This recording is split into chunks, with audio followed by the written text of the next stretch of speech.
All right, guys, so we're gonna get ready to cut sides 5 and 6. So 5 and 6 are not with the facing mill anymore, so you'll notice I've installed an end mill into the collet. Any end mill will work as long as it's long enough, the cutting flutes are long enough to span the entire side. So if you look, the cutting flutes are from here to here, and I have them centered on the edge so that it'll cut this whole side at once. I also have the block hanging off the vise by just about 1/4 of an inch, because I'm going to be cutting this side and I don't want to cut into the vise, all right? So I'm going to go ahead and get this started. About 2,000 RPM again. All right, and then the process is very similar to sides 1 through 4. We're going to touch off on side 5. We're going to zero out our axis, except now we're going to zero out our x-axis. We're going to take a 10/1000 cut, make sure it cleans up the saw marks, flip it and do side 6 the same way we did sides 3, 2, and 4, where we measure it and bring it down to the correct size. All right, so first thing I'm gonna do is I'm gonna touch it off. Now I'm gonna take my first cut from the back to the front, because that's gonna be a climb cut, which we've talked about previously. And I want this to be my finish pass, because hopefully I'll only have to take 10/1000. So I'm gonna touch it off on the side, just like you're used to, using my x-axis. It just barely touched, it just kind of made some dust. I'm gonna crank it off the part, and then I'm gonna zero out my x-axis up here. Okay, so x0, then I'm gonna come in and make it to 10/1000 cut. So I'm gonna go to 10/1000 right there, all right? Now, one difference here is you're gonna wanna make sure you lock your axis down, because we don't want it to pull X out of alignment while it's cutting. So you just lock these two hand wheels down, and that's it. So now it won't pull the x-axis while we're cutting. Then we take the nice 10/1000 cut.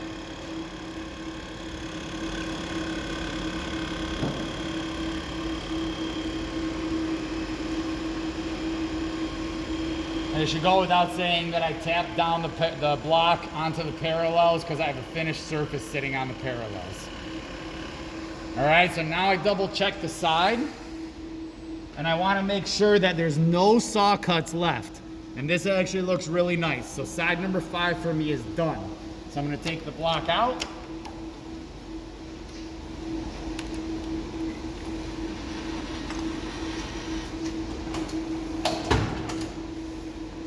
I'm gonna deburr that end, because I'm gonna flip it around to do side 6.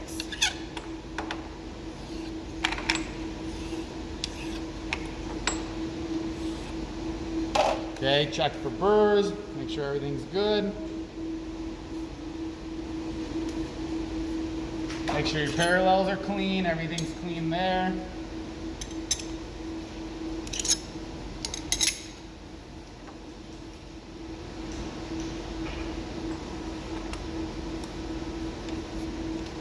Again, I'm leaving a little bit hanging off, enough to be able to bring this down to the correct size. And the correct size is 5 inches according to the blueprint right here. So I'm looking to make this 5 inches long. Okay, so tap it down. Make sure it seats on the parallels, and it does.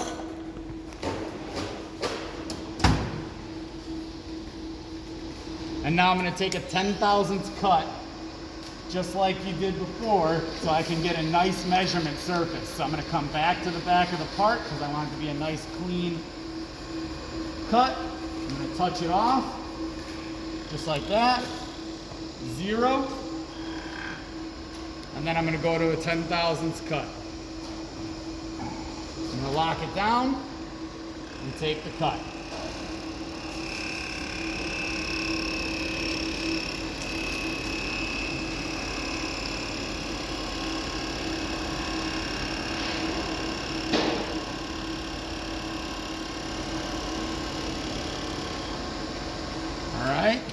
Now I do notice that it didn't clean up the saw marks there, but it gave me enough to get a nice measurement off of. So I'm gonna grab a caliper and get a good measurement.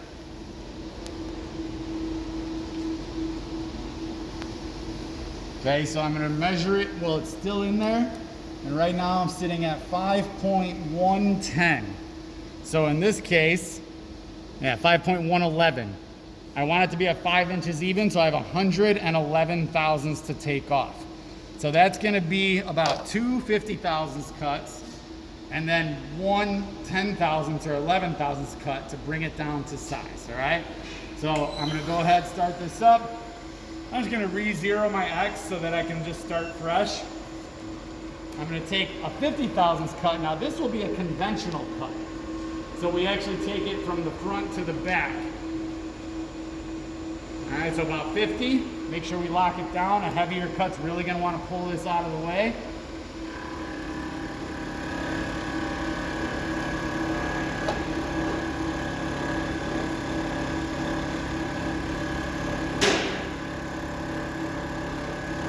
Okay, and then my next roughing cut, I'm gonna reset back over here because all my roughing cuts I want to be conventional.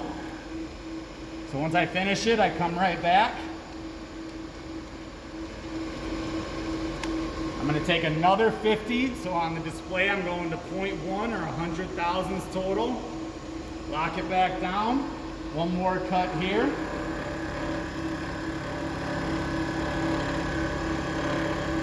And then my last cut will be 11. I know 10,000ths is kind of the max, but we can go a little bit above once in a while, especially when the math works out like this. Okay, and then my last cut is a finish pass, so I'm gonna stay back here. I'm gonna go to 111. Snug up my locks again, and take this nice cut here.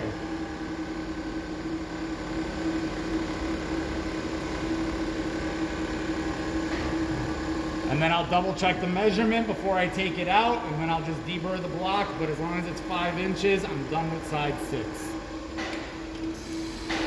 Make sure you shut the machine off. Okay, nice and clean. I'm not gonna measure on any chips or burrs. All right, and if we look, I came in within a 1/2 a thousandth of where I wanna be. I'm at 5 inches even. All right, and so we're done with side 6.